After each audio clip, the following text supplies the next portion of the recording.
You only need 3 ingredients to dry brine the easiest, most delicious turkey you will ever make. This is the series for people that need a Thanksgiving turkey that is easy and that will get you compliments. You don't need to be a turkey chiropractor and crack any bones. You don't need to get anything to inject your turkey. You're not even going to need to baste this bad boy. Like I said, easiest turkey you'll ever make. This is part 2 of our turkey series. This is where we dry brine. This is going to be the grossest part, you guys, but you can do it. You need to make it sensory friendly. Get yourself some gloves. You will thank me later. I just get a butter ball from Aldi because that's what I've always gotten and it has worked perfectly every single time. I know this is pre-brined. Doesn't matter. I'm going to dry brine it anyway. Part 1, we talked about defrosting. This bad boy has been defrosting for over a week. It is currently the Wednesday, the week before Thanksgiving. If you have not bought your turkey yet, buy it now. Get it out of your bag. Do it over a sink. I'm doing it here for demonstration purposes. I am gonna go rinse it out in my sink. Now we have our turkey out of the bag. What we're gonna do is we're gonna pop the little legs out of this little fold they put them in. And I am so sorry about this part. You're gonna have to reach in and pull things out. This is the turkey neck. This is actually the first time I've defrosted a turkey for over a week and there wasn't still ice inside. There almost always still is. And then in the front here, you're gonna have a little bag. This is the giblets.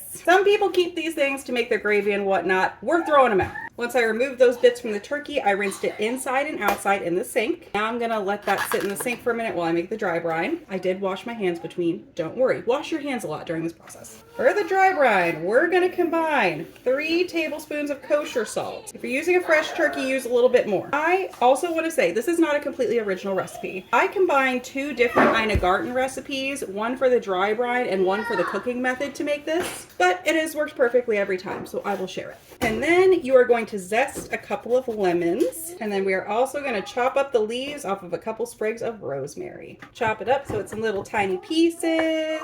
Add that to your dry brine mixture. Give it a little mix. Right away, it just looks so like fresh and fragrant. I'm obsessed. From here, you are going to take your rinsed off turkey and pat it completely dry, or at least as dry as your patience will allow. And there's a theme here of inside and outside. If you do it to the outside of the turkey, you are going to do it to the inside of the turkey. Lift things up so you get any nooks and crannies. And once your turkey is pretty much dry, you're gonna start rubbing that dry brine all over it. I'm actually gonna transfer it to the container it's gonna be in the fridge. And that way this dry brine just falls into it instead of getting all over these towels in my counter. Once again, if you do it to the outside, do it to the inside. Flip it over, get every surface, every little nook and cranny. I will say, you don't need to go underneath the skin. Some recipes do that. I've never done it. It has still turned out perfectly every single time. From here, we are going to cover it in plastic wrap, and I put a towel down in my fridge to catch any yucky stuff. We're gonna let this dry brine for 2 full days, and I'll see you in a couple days to show you what's next. All right, that's all. Have a nice day.